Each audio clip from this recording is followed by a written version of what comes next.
Okay, good afternoon. So, I just wanted to remind you, just because someone emailed me and wasn't clear, you do have a quiz due this next Monday. I guess I'm not positive whether or not it was, if an email was sent out. I always intend to send out an email announcement of it when I post the quiz, but it got out? Okay, so no problem. I guess the person was just didn't notice that or something. Okay, so yeah, so last quiz, last homework due on Monday, and I think I mentioned last time, your sections will meet the Monday of the dead week, the review week, and you can have a chance to get all your homeworks and quizzes back. Nothing new will be covered that day, but there's sort of opportunity to ask questions or do whatever you want with your GSI that day. Oops. For me, for lecture, today's I'm kind of viewing this as the last kind of real lecture on new material. So today I want to just zip through the very end, the t-test, end of chapter 26, do an example of that. I talked about it a little bit last time, but didn't do an example. Then do chapter 27, and I just want to say a little bit about what's in chapter 29. There are only two sections of it that are relevant for the final, and there are only two homework problems. And they're both non-review problems, so you have the answers in the back anyway. So you can. I'm not worried about you doing the homework, but so at the very end, I hope to have a little bit of time to just say a couple words about that. The next Tuesday, I want to go back to chapter 27 and talk about it a little bit more in depth. So today, I'll do everything you really need to know for your homework, but there's some issues in chapter 27 that I really want to spend a little bit more time on, and also do chapter 29 in just a little bit more depth. So that'll be next Tuesday, and then I think by the end of that lecture I'll be starting to review, and certainly a week from today on Thursday I'll review stuff. And then I mentioned before, the Tuesday during the dead week, the review week, I will be here, and I'll just sort of be here to answer questions. I won't really prepare anything, but sort of view it as a big office hours or something. Okay, so let me do an example. Any questions about any of that? Okay, so your final, so the study guide's also posted. You should have got an announcement about that. And I think I mentioned, I don't really intend necessarily for you to look at it yet. You can look at it if you want to, but I think it makes sense to try to do most of your studying before you look at the old final problems and sort of feel like you're mostly ready and use that more of a way to check how well you know things rather than as a way to learn things, okay? But, use it however you want. Okay, so the t-test, I'll just remind you a little bit. This is one sample t-test.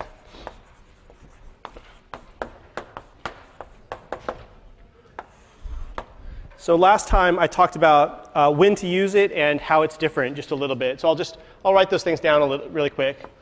So when to use.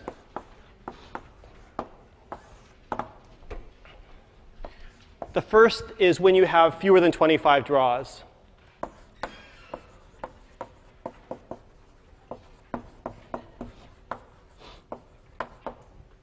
So if you have more than 25 draws or more, that's when the normal approximation makes sense. That's when a z-test makes sense. So z-test means you're using the normal table. T-test, I'll show you, uses what's a slightly different table. It's called the t-table. Okay, so that's one thing. Another thing is that you need to have the SD of the box is unknown. So that means we're going to use the bootstrap method to estimate the SD of the box.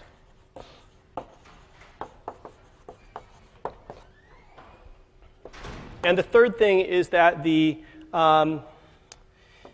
data should be not too different than the normal curve.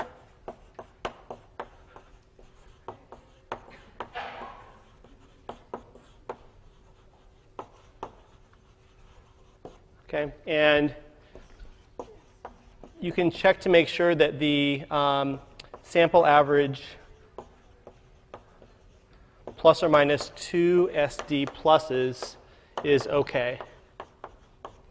So I'll describe that check a little bit more through an example. And like I said last time, this SD plus has a slightly different formula than the SD you're used to. And this is a little bit vague because typically with fewer than 25 draws, like if you only have, I don't know, maybe 5 draws or something, it's pretty difficult to see whether or not the data follows the normal curve. You can't really just draw a histogram and expect this bell-shaped curve to happen if you only have 5 points. Okay? So with 5 points, you don't get this kind of nice filled out histogram, even if the data looks exactly like the normal curve. So it's a little bit hard to tell. So I have this kind of rough check, just that it's not too crazy. When I say is okay, I mean that within the range of possible values, which in practice that might not be a very exact check, but it's something. If I ever want that to fail for an exam problem, then I would just make it fail, like have a population with an average height of average weight of 120 pounds and an SD of 80 pounds somehow would fail, right? So like I say, if I wanted it to fail, I would make it fail according to that check. Although, like I say, in practice, it's a little bit hard to tell whether or not it really follows the normal curve. Okay, so how is t-test different?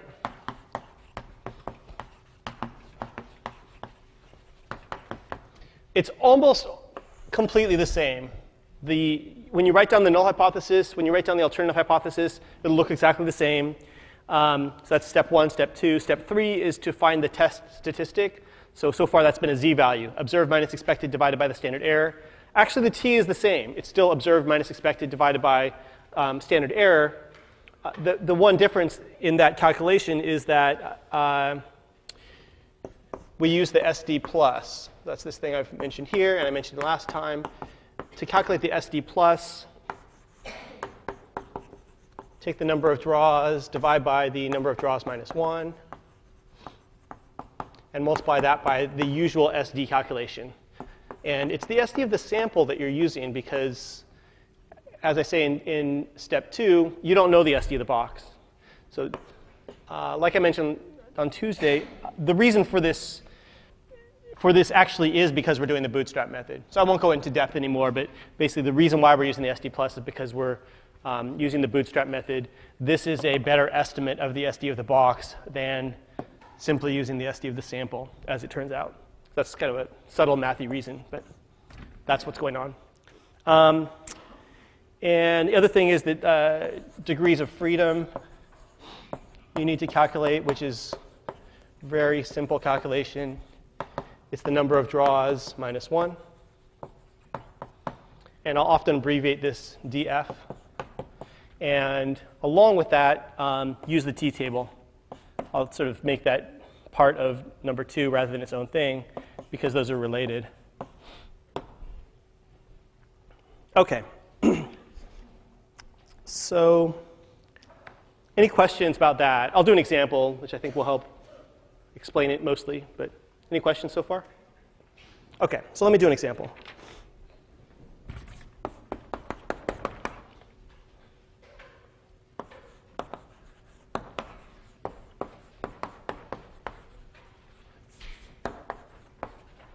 So suppose we have one county, and the average MSAT score of all the students in that county, all the students who take the MSAT score is 420. And there's a simple random sample of 5 students from one school.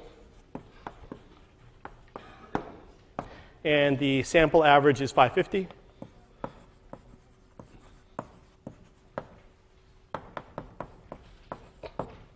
And the sample SD is 110.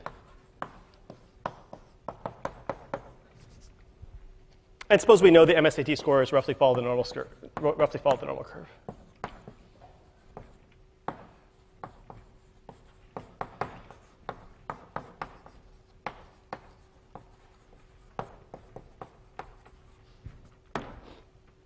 OK.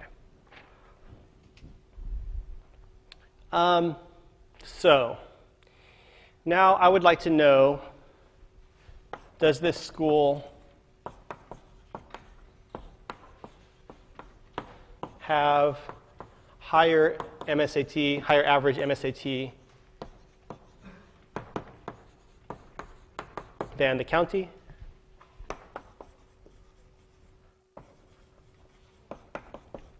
Or could this just be chance?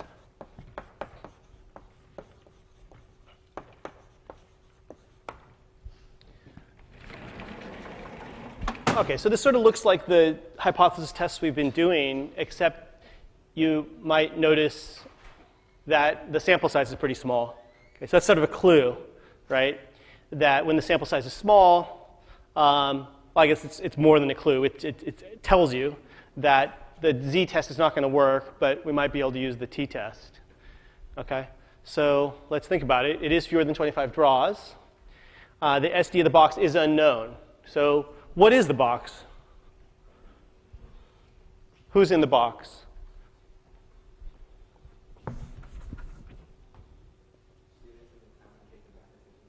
Students in the town. Is it? Yeah. It's students just in this one school that take the MSAT score. And the way you can realize that is that the simple random sample is only at this one school.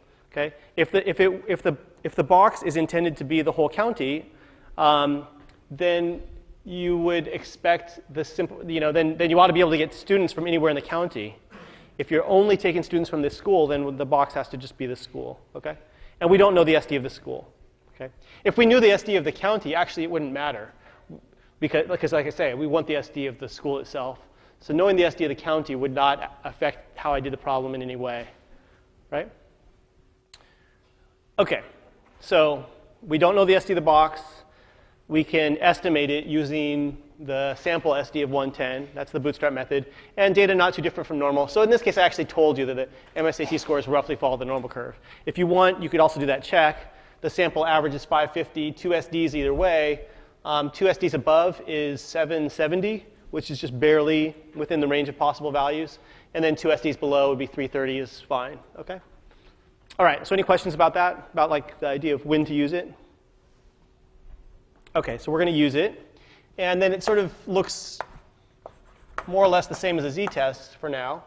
The null hypothesis part A says that this difference, and I'm talking about the difference between the sample average of 550 and the county average of 420, that difference can be explained by chance.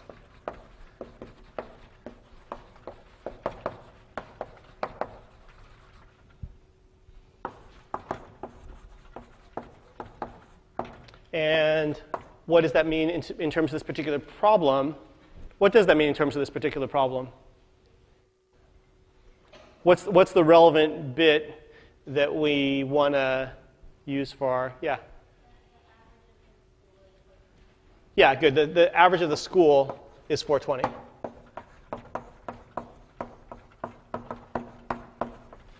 Okay? So then the alternative is that it can't be explained by chance.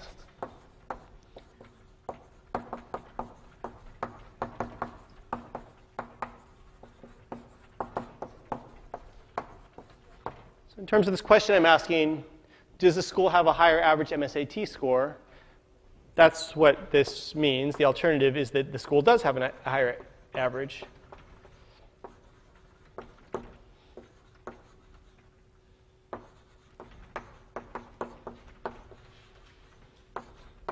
Okay. Okay, so null says that it's equal to, the average of the school is equal to 420. The alternative says that it's bigger than 420. And like I said, that should look just the same as if I did a z-test here. Any questions there? Yeah.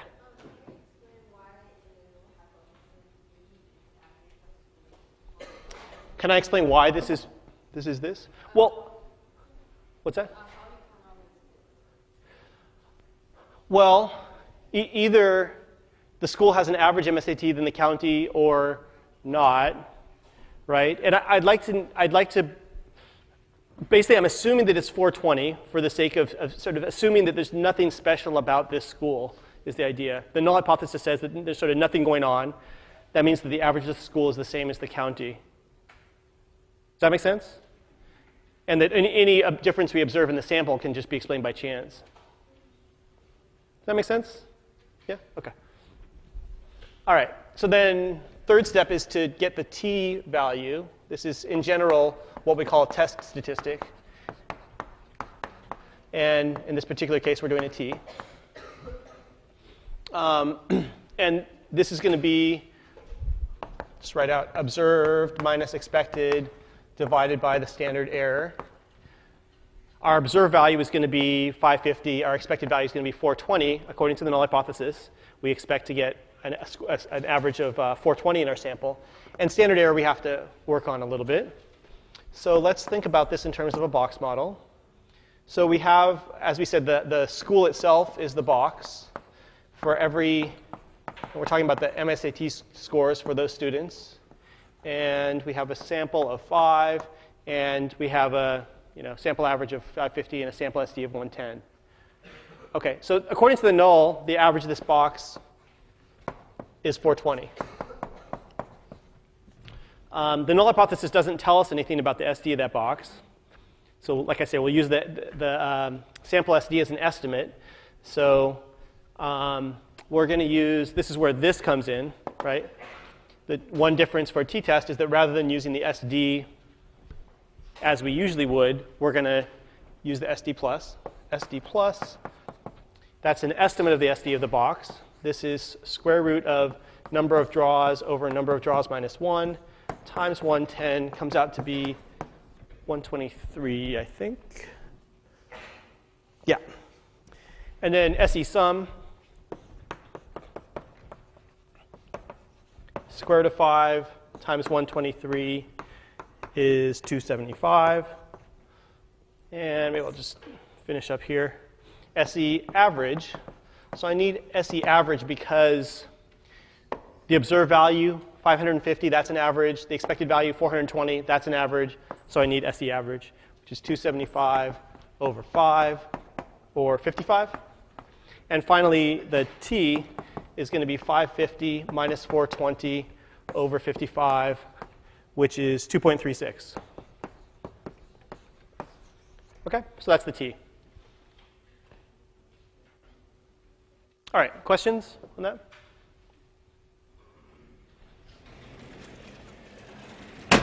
OK, so now we're going to use the t table instead of the z table to get our p-value. So p-value, the logic of the p-value is still the same. It's the chance of getting data like we got or something more extreme, assuming the null is true, or given that the null is true. So first step here for a t-test is going to be to calculate degrees of freedom. Number of draws minus 1 is 4. OK? Now let's talk about the t-table. Now the t-table is different from the normal table in a couple of different ways. The first thing that we might think of just conceptually is it turns out that it looks a lot like the normal table. OK? So it looks like the normal table, except it has fatter tails. So I'm trying to draw this a little bit like more area towards the outsides than usual. And the reason it has fatter tails really partly is that we don't really know that the data looks like the normal curve, right? It's like it looks kind of roughly normal. And because of that uncertainty, and also because of the uncertainty in estimating the SD of the box, we don't know the SD of the box. Because of these different kinds of uncertainty, getting unusual results is a little bit more frequent. Okay? Imagine taking sample averages, taking only 5 draws from a box. Essentially, you might expect unusual things to happen a little bit more. It's one way to think about it. Okay? You don't really need to know that, like why it happens or anything. Just I would like you to know the idea that you will tend to get more extreme results a little bit more often using the normal curve, or than you would using the normal curve. As the number of draws increases, that difference gets smaller. Once you get to like near 25 draws, the t table looks almost exactly like the normal curve. And if you think about what's going on, it makes sense, right? I've said using the normal table is legitimate once you get about 25 draws or so. And essentially the reason why is that once you get around there, the t-table will give you about the same answer anyway, so you might as well just do a regular z-test. If you look at the t-table in your book, the t-table is the page right after the normal table. If you look at the t-table in your book and look at the way it's organized is you have degrees of freedom on the far left. And if you sort of go down, it only has up to 25. So degrees of freedom 1 through 25. If you look at the last few lines, they look almost exactly the same. And that's just an indication that once you get that many draws, you're getting pretty close to normal anyway, and everything kind of looks the same. OK, so the way the table's laid out is different because you essentially have 25 tables all smushed onto one page. Each line represents a table in a way. Because, like I say, this curve is a little bit different depending on what the degrees of freedom is. So if you have degrees of freedom 1, you get one curve. If you get 2, 3, 4, 5, 6, every time you change degrees of freedom, the curve looks a little bit different. And the more, like I say, the more draws you have, the more degrees of freedom, the closer you get to the normal curve. OK, so the way that the table's laid out is that you have degrees of freedom there. And rather than having, like if you look at a normal table, it has area, height, and the z-value all in the table. So the areas are here, basically, in the normal table. But here, for the t-table, the areas are up here. 25%, 10%, 5%, 2.5%, 1%, and 0.5%. OK. So for the purposes of doing hypothesis tests, that's all you really need. And really, for us right now, all we really care about are these. OK? These tell us the tail probabilities. And it really only has these two things. There's an area, and there's a t. So for an area of 25%, for a particular number of degrees of freedom, so like here, for 4 degrees of freedom, I'll just give you that line. This is 0.74, 1.53, 2.13, 2.78, 3.75, and 4.6. All right, so let me talk through what that line means. That line means when degrees of freedom is equal to 4, meaning the number of draws is equal to 5, like the situation we have, if you had a t-value of 0.74, if t is 0.74 along this axis, then the area would be 25%. If the t-value is 1.53, then the area to the right would be 10%. If the t-value is 2.13, then the area is 5. OK, so let's stop there. This is sort of an important number for us, because if the t-value is bigger than 2.13, that means that the area to the right would have to be less than 5%, right? If we have equal to 2.13, then the area is 5%. If we have t-value, like I say, bigger than 2.13, if I'm farther away than that, then the area has to be less than 5%. And that's what we have, right? We have 2.36. It's between these two. So I can't calculate a p-value very exactly from this. Like I say, this table is attempting to summarize a curve using just this little one line of information. For the normal table, you have a whole big table describing the information for the normal curve. And so you can get a lot more precise in calculating your p-value. But for this, all we really know is that we know the p-value is somewhere between 5% and 2.5%. But really, that's all we care about, right? In terms of whether or not we're going to reject the null hypothesis, all we need to know is whether it's less than 5%, whether it's less than 1%. All right, so what we can say here is that p is somewhere between there. So p is 2.5%.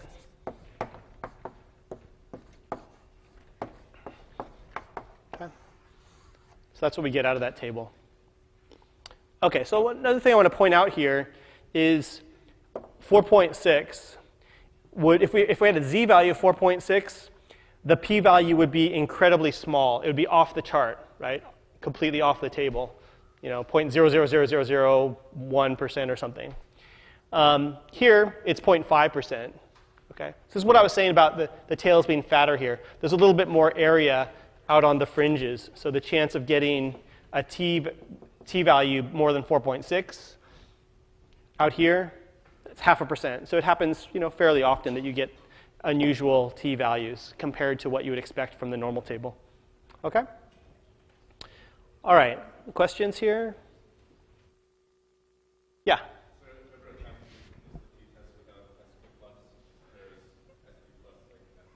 Yes, SD plus is a necessary part of this. SD plus, the real reason for using the SD plus is because we're doing the bootstrap method, and that's one of my requirements for when to use the t-test is that we're doing that. Okay? So yeah, you always use SD plus whenever you're doing a t-test. Okay? Any other questions? Yeah.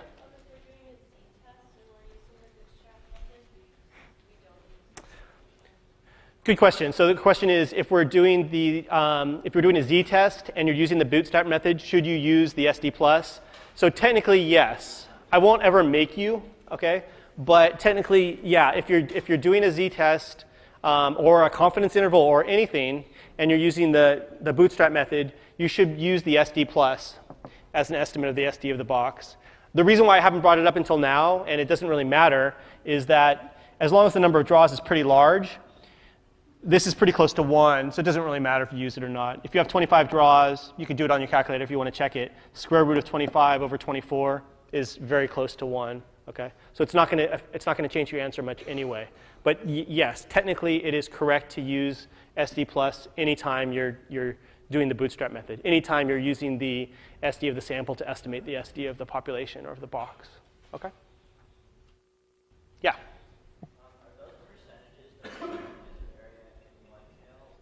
One tail, yes. Yes, these percentages, these areas are one tail. So it's everything, it's the chance of getting that t or anything to the right. It's what's listed. Yeah? Is correction factor then the SD plus for percentage? Is correction factor SD plus for percentage? Not quite. It's a different issue. The correction factor is accounting for the difference between sampling with and without replacement.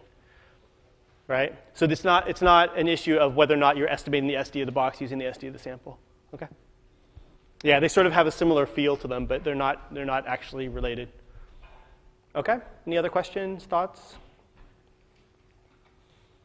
Okay, so just finish this up really quick. Write down a conclusion.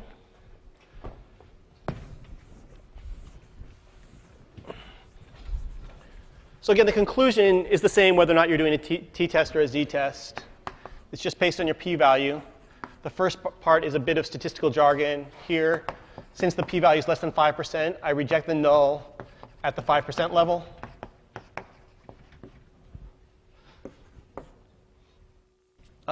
Doesn't look like chance.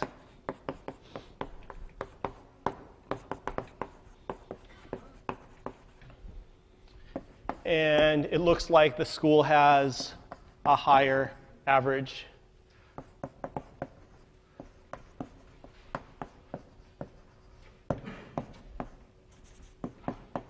Okay, so yeah, so it's just sort of a standard conclusion I would make, just like for a for a z-test. A little bit of statistical jargon, chance statement, and something particular to the problem. That it kind of addresses this question, right? Does the school have a higher average MSAT than the county?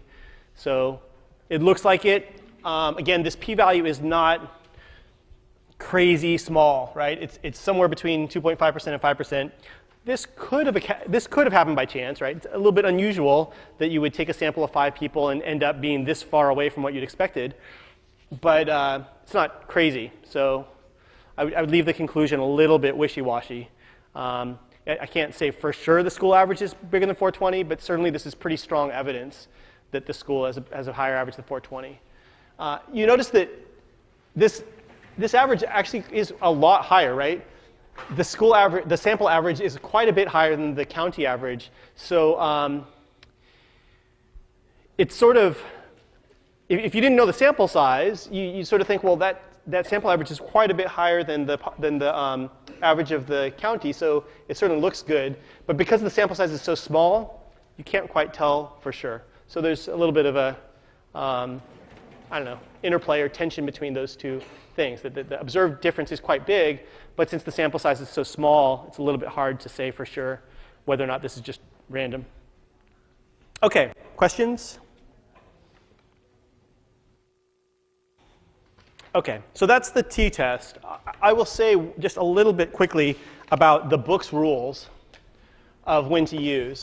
So book page 493 gives rules of when to use t-test.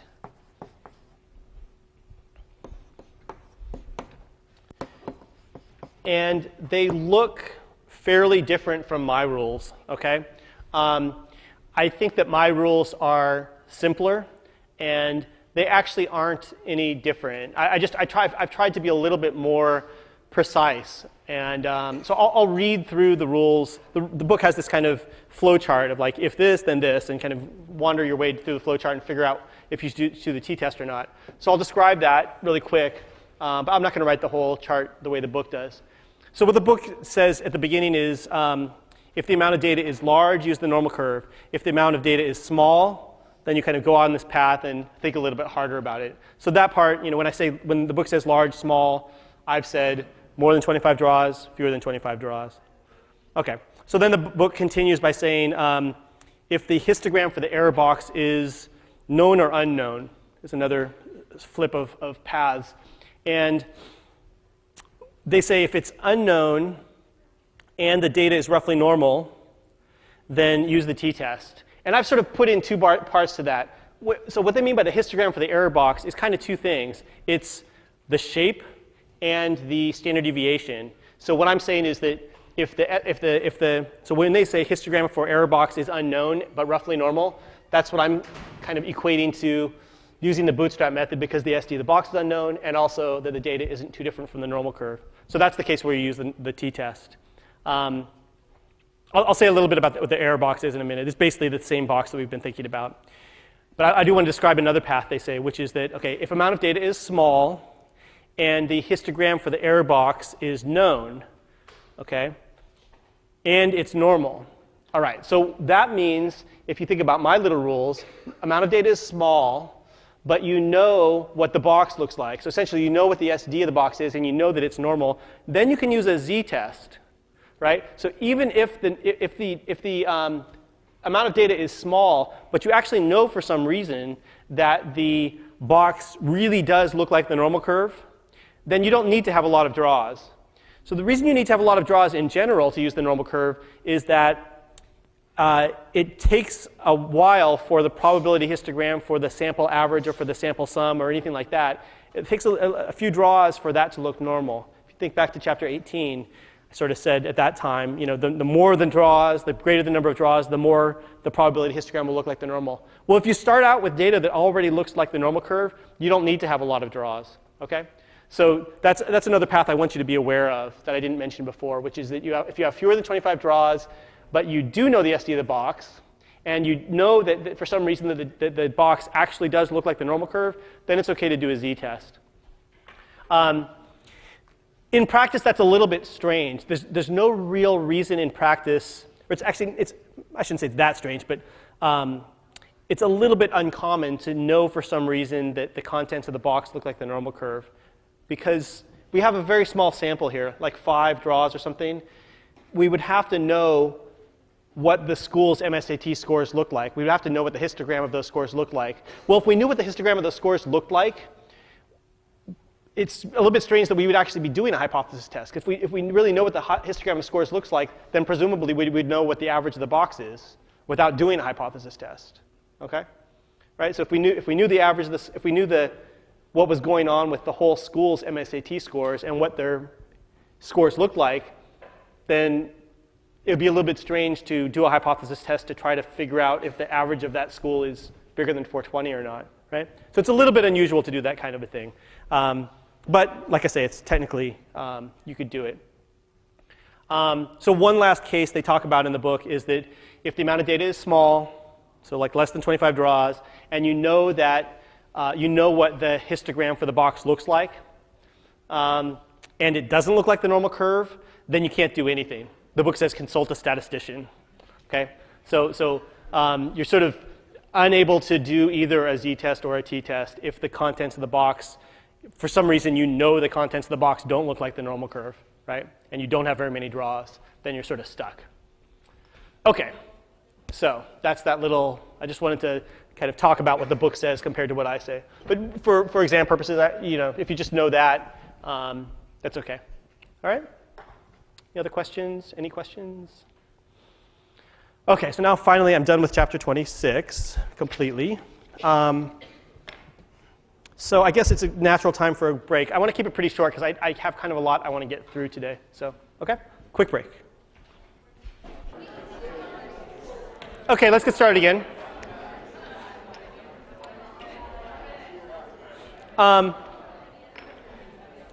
So someone just reminded me, I meant to tell you that I would like you to do your hypothesis tests on the homework the way that I do.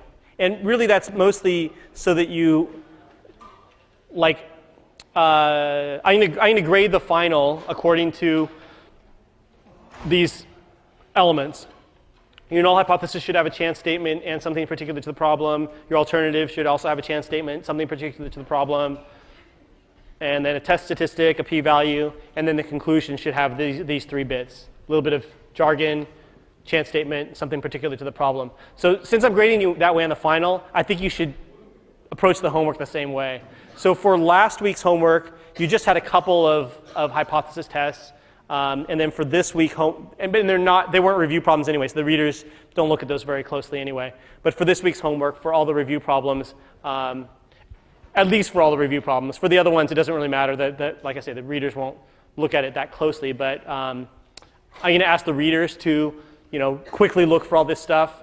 And like I say, I sort of intend it to be preparation for you for the final to go through these steps. Okay? So, questions about that? Okay. Let me just make a note to myself. Okay. So, chapter 27, really the heart of chapter 27 is looking at a different kind of hypothesis test. But before we get to look at that other kind of hypothesis test, we need to do a little bit more math. So the first part of what I talk about is going to look a little bit like, stuff in like chapter 17, 18, talking about standard errors and stuff like that. Okay, if I can find where I am. Yeah, okay. Okay, so chapter 27, like I said, the first part of it is I'm going to go back to like coin tosses and stuff. So let me just talk about an example first. So I toss a coin 100 times and count the number of heads. And then I do it again.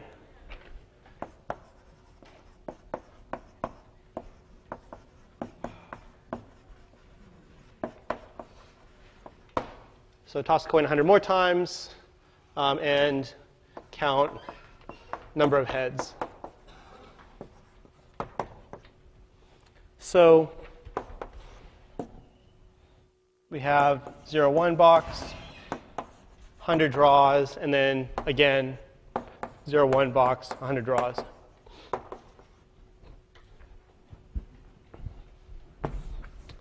So now what happens if I take those two quantities and add them together? So if I look at, so consider number of heads in first set, and add on to that the number of heads in the second set. Number of heads in second set. Okay, so that should be around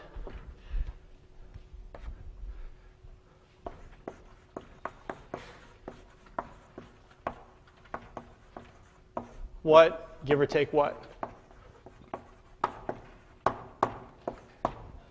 Okay. So someone said 100. Good. So before you answer the second question, let me just do a little bit of math. For this situation, we know the average is a half, the SD is a half. This is all stuff that we've done a fair amount before, but I'll just remind you in case you've forgotten. The expected value is sort of obvious here. It's 100 times a half, which is 50. And standard error for the sum of draws, square root of 100 times a half, which is 5. Okay? So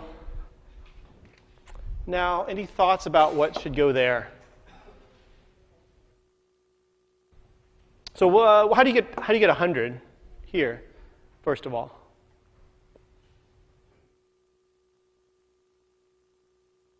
Yeah, it's 50 plus 50, right? It's 100.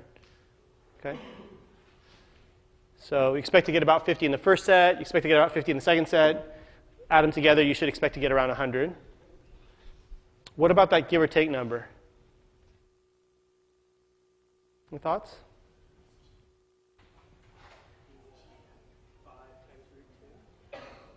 So one suggestion is that it's 5 times the square root of 2.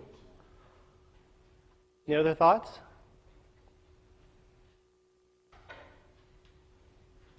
Yeah. I think that's right as well, because I don't think that the SC would increase as fast, I guess, as the as actual thing that you want does increase. Okay. So he likes that. Yeah. You like that answer? Yeah? The square root of the first SE squared plus the square root of the second. Okay, square root of first SE squared plus the second SE squared. That actually comes out to be 5 square root of 2. 5 times square root of 2. Any other thoughts? Yeah.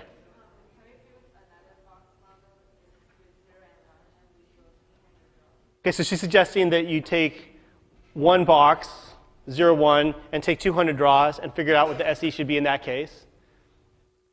I'll just tell you that the answer is 5 times the square root of 2 if you do that, too. Yeah. So that's right. So it's not 5 plus 5. I was kind of hoping someone was going to say 10. Maybe some of you are thinking of it and keeping your mouth closed. But yeah, this is not 5 plus 5. You can't just add the SEs the same way as you can add the expected values. Okay?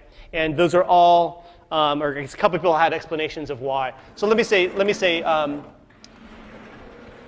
yeah, so I'll explain it this way, I guess, just really quick. For 200 draws, so suppose we have 200 draws from that same box. Same average, same SD. Expected value is 200 times a half, which is 100. And SE sum is square root of 200 times a half, which is, in fact, 5 times the square root of 2. It's about 7.1. It's like 7.07. I guess I'll give a little more accuracy. So if you notice what's going on, so first of all, let me justify this calculation. If you take 100 draws from a box, count the number of heads, and then take another 100 draws, count the number of heads, well, you didn't really need to stop after you did 100 and call that the first set. You could have just continued counting, right? So I could have just drawn, looked at those 100 heads and then, or the 100 coin tosses, count the number of heads, and then just keep counting and just look at it as, okay, it's just 200 draws from that box, right? So that sort of justifies this calculation. Now, in terms of the math that's going on here, comparing this to this, well, look what happens. Square root of 100 times a half here, square root of 200 times a half here. This is square root of 2 times what it was there, right? I just have square root of 200 instead of square root of 100. And so you can see it doesn't double. When I double the number of draws, I don't double the standard error. I multiply by the square root of 2, right? And that's what gives me that answer, all right? So let me give you the formula that I'll actually ask you to use in general. So I've done this sort of for this one specific case where the box is the same for the two things. It actually doesn't have to be. I could, if I wanted to, what if I asked you to take 100 coin tosses, count the number of heads, and add on, that's some random number, right? Sort of about 50, give or take 5. And then suppose I say, well, let's roll 20 dice and add up all the die rolls and add that to whatever I got for the coin tosses. Now it's a completely different box, right? It's a 1, 2, 3, 4, 5, 6 box. I add up a bunch of die rolls, and I add those two things together. That's sort of a, I don't know why I would want to do that, but it's sort of a reasonable thing I could do, right? To just decide that I want to count the number of heads and add on to that a bunch of die rolls. And then I could ask, I do this kind of weird process, add this one random thing to another random thing. I should expect to get around blank, give or take blank. So the first blank, I can just add the expected values. There's no problem. The second blank, if they're different boxes, I can't just do this and pretend like it's more draws. Okay, but what I can do in general is this. So let me just. This is the I'll think of this as the standard error for the sum of two independent random quantities. And I'm being a little bit vague here about what I mean by a random quantity, because it could really be anything. Okay? They could be sums of draws, they could be percents, they could be averages. The two boxes could be different, they could be the same. This applies to a lot of different situations as long as they're independent. They do have to be independent for this to make sense. And when I say sum here, I'm not talking about like a sum of draws here. Like I said, the two random quantities could be percents or averages, but the point is that I'm adding these two things together, like number of heads in the first set plus number of heads in the second set. So there's two things that the two random quantities need to get added together. So that's what I'm talking about when I say sum here. So this formula is the one that someone said earlier, which is to take the square root of the first SE squared plus the second SE squared. So let's check that this gives us the same answer as in our example. So in example, that's square root of 5 squared plus 5 squared. Right? SE1, the SE for the first thing, number of heads in the first set. SE for that is 5. SE for the second set is the same. It's also 5. So 25 plus 25 is 50. And square root of 50 is 5 times square root of 2. Okay? If you want, you can think of this as 25 times 2. 50 is 25 times 2. So you can take the 25, square root of that is 5, and then you're left with 2. Okay, so that checks at least. Okay, so I'm not going to work really hard to try to justify this formula, except to say that it sort of should look right for cases like this where you have the same box. Okay, because when you square the standard error, what happens? When you square the standard error, you get 100 times the SD squared here. Here you would get 200 times the SD squared. Well, if you add things like that together, the number of draws adds together. So suppose I wanted to make it for 100 coin tosses and 200 coin tosses for a total of 300 coin tosses. Well, if I square this, I get, like I said, 100 times SD squared, 200 times SD squared. Add this together, I get 300 times SD squared. Take the square root, I get square root of 300 times the SD. So the draws add in sort of the way that they should. Since the square root is the number in the formula, once you square it, then you can legitimately add them together. Okay, so yeah, this works, like I said, pretty generally for a lot of different situations. But you do have to make sure that the draws are the two things you're adding together are independent. Okay, questions? Okay, so let me do one more kind of, I don't know, semi-probability kind of box model example. And then we'll get to kind of real world stuff. Yeah. Okay, suppose I consider the same situation where I toss a coin 100 times, then toss it again 100 times. But now I want to look at this. I want to look at number of heads in first set minus the number of heads in the second set.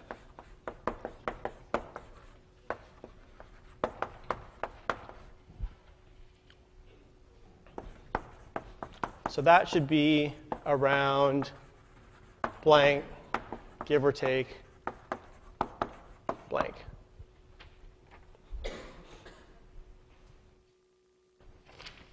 Okay, any thoughts on that one?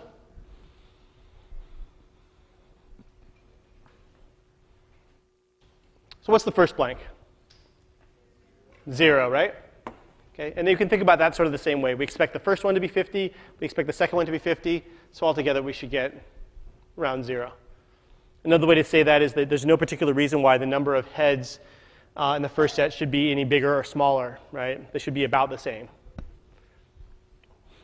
OK, so what about the second thing? Any guesses? 5√2. Yeah. Yeah? Anyone feeling differently? Think it should be bigger or smaller than that, or different? Yeah? 5 times square root of 2 over 2. You sort of think it should be smaller, I guess. Yeah? Anyone else? So it is 5 square root of 2. And let me sort of think about it in this way. Let me think about going back to number of heads in the first set, or really anything random. Let me just sort of talk generally. We have this sort of idea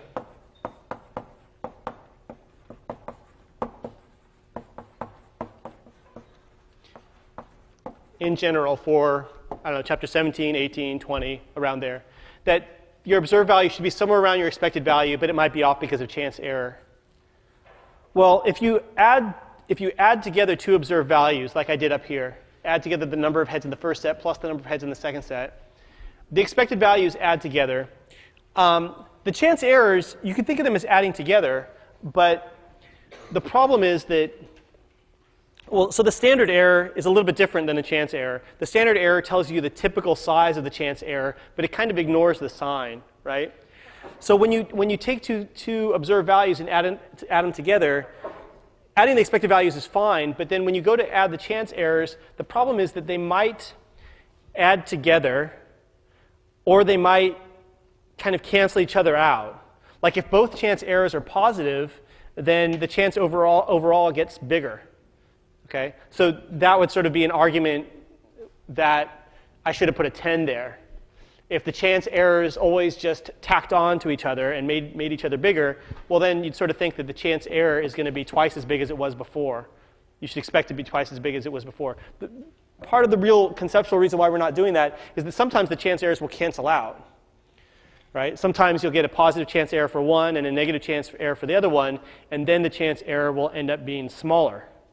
Okay? So when you add two observed values together, sometimes, your expected values always just add on to each other, but the chance errors will sometimes add up, get bigger, or sometimes, like I say, partially cancel each other out if the signs are different.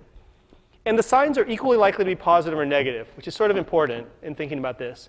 Because when we take the difference between two observed values, like if I take the observed, like I did here, this observed value minus this observed value, well, now the expected values, I can subtract them to get 0. Well, but what's going on with the chance errors? If you take one chance error and subtract another chance error, conceptually, it's actually not any different than adding two chance errors together because the signs of those things are equally likely to be positive or negative anyway. So adding two chance errors together is really like, kind of abstractly the same as taking a difference between two chance errors. Because since the signs are equally likely to be positive or negative anyway, you're just as likely to have them cancel out if you add them together as if you take the difference. Okay? So just sort of, waving my hands a little bit and talking about chance errors in that way, this answer should be the same. Okay? And like I say, it really comes down to what's going on with the chance errors, if they will add on to each other or if they'll cancel each other out. And they're equally likely to do it each of those things if you add them together or if you take the difference. Okay? So the overall size of the chance error tends to be the same whether or not you add things or subtract things, which is basically saying I can use this formula. So SE, I'll call this SE for the difference. And this actually is more what we'll tend to use than the other one. So this is SE for difference between two independent random quantities. It's the same formula.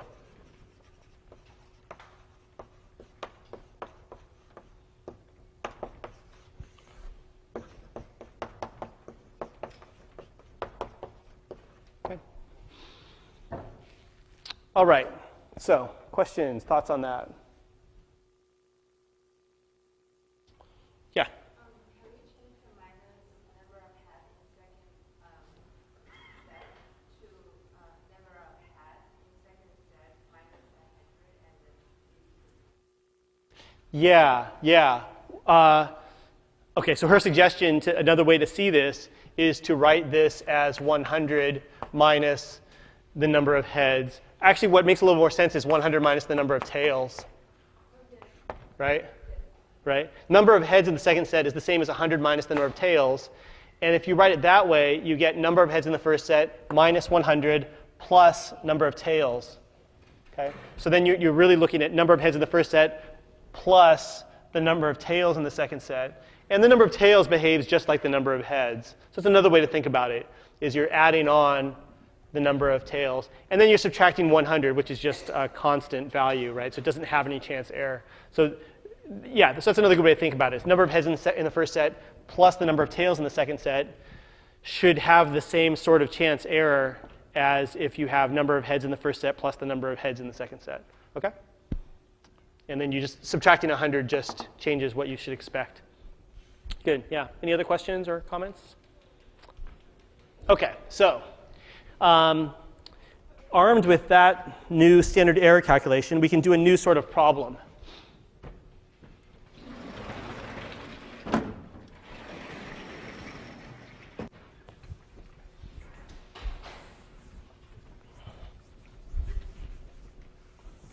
Okay, so I'll describe this problem, then I'll say why it's similar to that. And this example is loosely based in reality. I found this data online, so it may or may not be accurate. And the where they got this number wasn't stated. So I'm making up that it's a simple random sample of 400 Cal faculty. But what was given was the percentage of Democrats. So what they said was the percentage of Democrats for Cal faculty. And I don't know how they got that number, but let's suppose that they got it by taking a simple random sample of 400 Cal faculty, and there are no biases or no problems or anything. So any guesses? What percentage of Cal faculty are Democrats? 77, 90, 60, 80. So 91.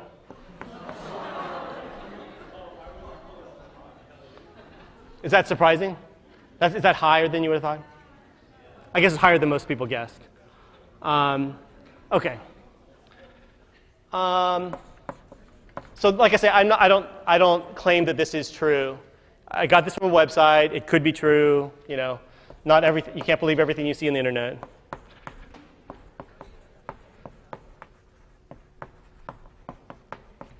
Okay. So there's also the simple random sample of 100 Stanford faculty. And again, this is from this website. I don't know if it's true or not. Any guesses?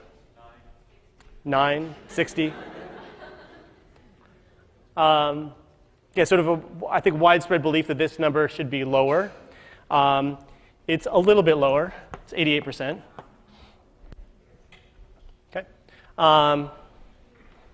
So you can either take this as evidence that, like I think conservatives would say, this is evidence that universities are, there's this strong liberal bias in your education at universities. You also might take this as evidence that smart people are more likely to be Democrats. I don't know. You can take it how you want. Or I should say maybe more well-educated people. OK. Alrighty. So what question might I ask about this? Sort of a hypothesis testing kind of question, you might wonder. Yeah? Maybe something like, would they give the same percentage, you rely on this chance that changes it a little bit? Yeah, so the book would sort of word this something like, is this difference real? Meaning, if you looked at all Cal faculty and all Stanford faculty, is the percentage of Democrats the same there? And we just observe this difference just randomly?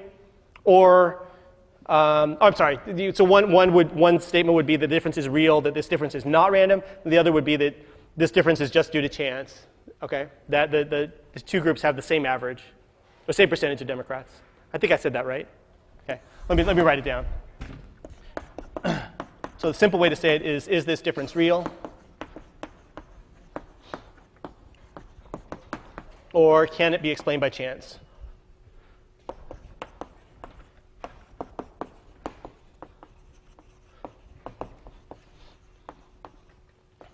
And when I say real, what I mean is real means Cal percent is higher than Stanford percent.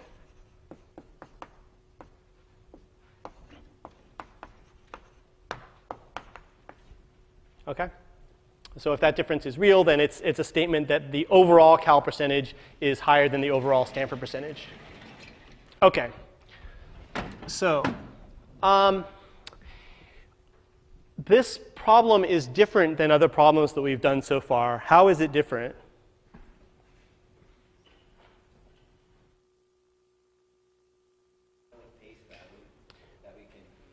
There's no like base value, right? If you think, I guess I've erased everything before, but like in that t-test I did earlier, we had the average county MSAT score in like the very first example I did with the card guessing. You have this null hypothesis that says that I'm guessing at random, so it tells us what we should expect. We don't really know what we should expect here, right? We just have these two random numbers that we're trying to compare. Okay? It's a little bit hard to see exactly how we should make our comparison. But this might give you a clue that the difference between this random thing and this random thing should be around 0, give or take something. Okay? And we can find the two SEs and combine them in this way, right? So that's essentially the logic we're going to use here is we're going to pretend, okay, we have these two independent random values. One of them's from Cal, one of them's from Stanford. And if we look at the difference between two of them, we can say something about the behavior of that difference. We expect that difference. If in fact Cal and Stanford have the same percentage of Democrats in their faculty, we should expect the difference in the sample percentages to be 0, give or take something that we're going to calculate by doing this kind of thing. Find two separate SEs and combine them. Okay? So that's the logic of this. And this is what's called a two-sample z-test.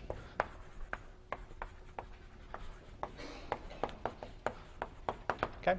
So it's so similar that I didn't bother like describing it in detail before I started my example. I'll just say a couple words about it now. We have these two independent simple random samples.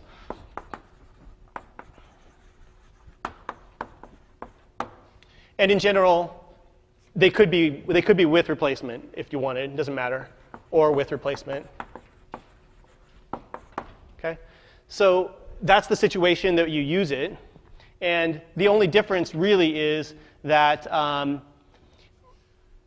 yeah, you're going to get an observed difference, which in this case is going to be 91 minus 88. Expected difference, according to the null hypothesis, should be 0. And then SE difference is what's going to go on the bottom of our calculation. Other than that, it's sort of exactly the same. I do want to say one other situation where this is used. So use if either. And I'm not going to have time today to describe why the second situation works. I'll talk about that next Tuesday. That's this bit of 27 I wanted to talk about next Tuesday. But I at least want to say it so that you can use it for your homeworks. Okay? So this situation does come up for your homework. So you can use this two-sample z-test idea if either you have two independent samples, either with or without replacement, or if, or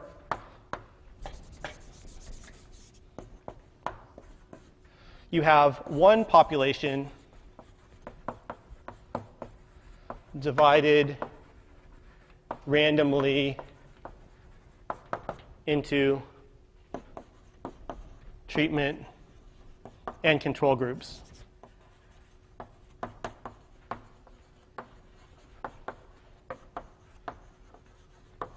And I'll just say they don't have to be equal, they don't have to be the same size, so not necessarily the same size.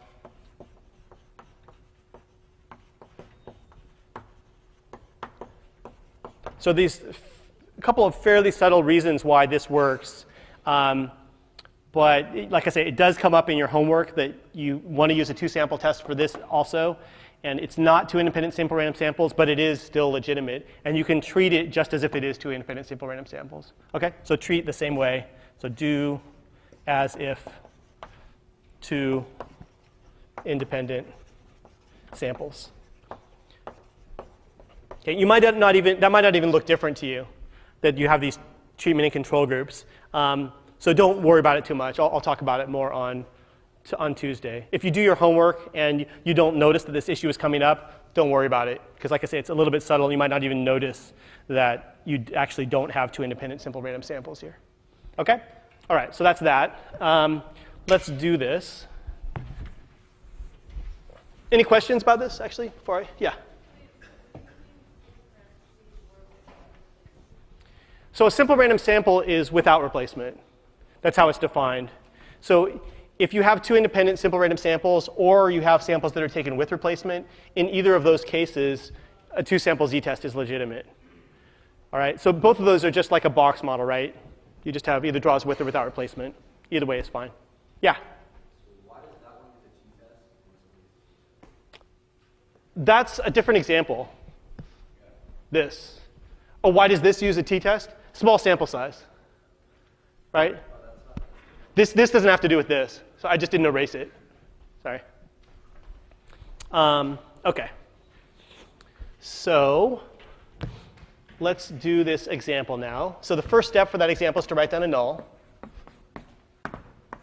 And the null hypothesis here says that, again, the difference can be explained by chance.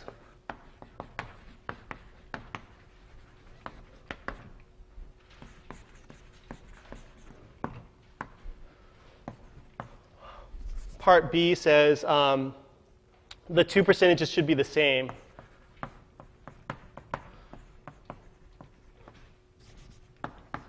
Okay, Cal percent Democrats is equal to the Stanford percentage of Democrats. And one thing you might notice is that I actually don't know what those percentages are. Could be 88, could be 91, could be somewhere in between, whatever. I don't really know. The null hypothesis is just telling me that they should be the same. The alternative is saying that it's not just chance, that this difference is so great that I find it difficult to explain by chance. And I said here that that means that if the difference is real, that means the Cal percent is bigger.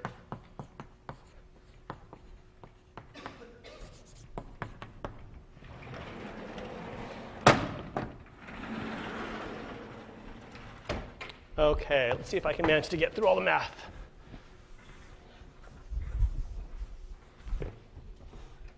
OK, so third step is to get our z. Now, to get our z, actually, let me write down what it means first. The z here is going to be an observed difference minus expected difference divided by SE for the difference. And I think it's good to just maybe even write this out explicitly when you do these problems, because it's really common to get mixed up with what you're doing. This should be a difference between two things. This should be a difference between two things. This should be a difference between two things for it all to make sense. So our observed difference is going to be 91 minus 88. It doesn't matter if you do 88 minus 91, because it'll just mean that you're doing a different tail. You'll be doing a left tail instead of a right tail, but it doesn't really matter. The hard part of this is getting the SE difference. So I'll just write up here 91% minus 88%. That's our observed difference. And I think it's nice to just write down minus 0. 0 is the expected difference according to the null hypothesis. The null hypothesis says cal percent should be equal to Stanford percent. Obviously, it's just 0, so it doesn't really matter if you just leave it out. But I think it's dangerous to leave it out because then it looks like you're doing observed value minus expected value. And there's a tendency to then just look at it as a one-sample test, where that's your observed value, and you need the SE for that. And you actually need the SE for this whole thing, the whole difference there. OK, so let's get that difference. So for cal, the SD of the box, I don't know. OK, so in both cases, I'm going to use in both SEs, I'm going to end up using the bootstrap method. The SD of the sample is 1 minus 0 square root of 0.91 times 0.09. And that comes out to be, where is it? About 0.29. So I guess I should write, let me just really quick write a box. So I have a cal box. I have ones and zeros. I don't know the percentage of ones in that box. And actually, the null hypothesis doesn't even tell me, right? So I can't put numbers there. But what I do know is the sample percentage is 91%. So I can get the SD of the sample, 0.29. And then SE sum is square root of 400 times 0.29, which is 5.8. And SE percent is 5.8 divided by 400 times 100% is 1.45%. So this is what I'm going to think of as SE1. Right? That's my first SE.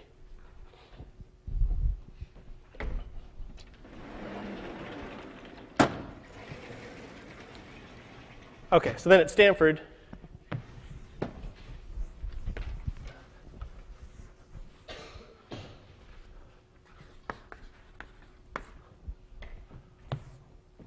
I have similarly ones and zeros. I don't know what the percentage of ones and zeros is.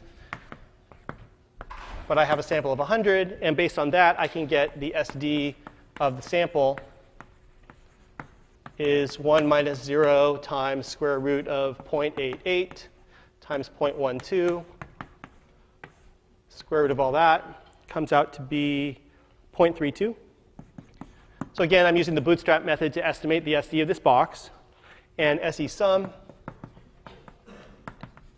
square root of 100 times 0.32 is 3.2. And finally, SE percent is equal to SE sum divided by 100 times 100%. So that's 3.2%. OK, sorry, I'm sort of zipping through this. I want to get the math out of the way. So all this should look familiar, right? We're just regular SE calculation. And then the new part is the SE difference.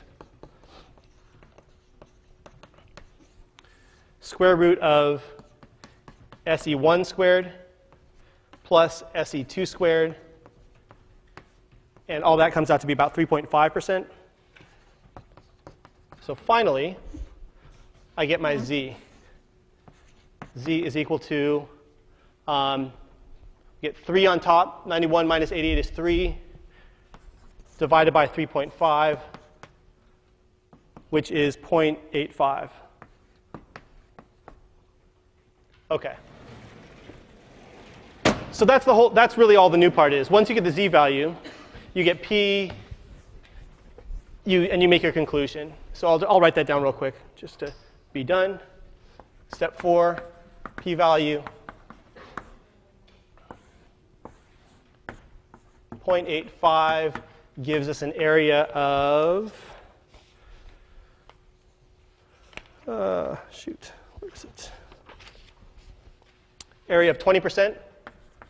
There's about 60% in the middle. I think it's 60.47. So this area is about 20%. Then our conclusion is that we can't reject the null.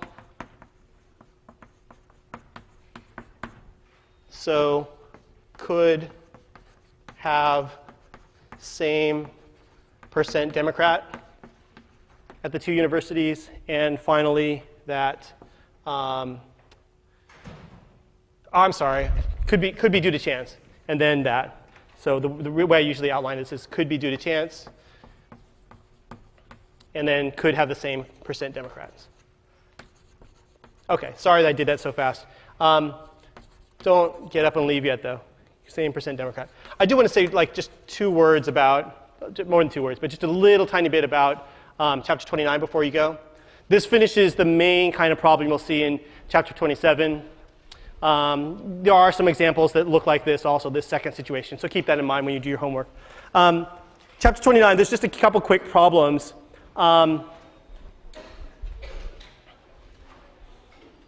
Yeah, maybe I'll just let you go. You could, it's the first 2 sections in chapter 29. You can read it, and maybe I'll just put a quick announcement on bspace just to say a little bit about the main idea of those 2 bits. Okay, then I'll lecture it on Tuesday.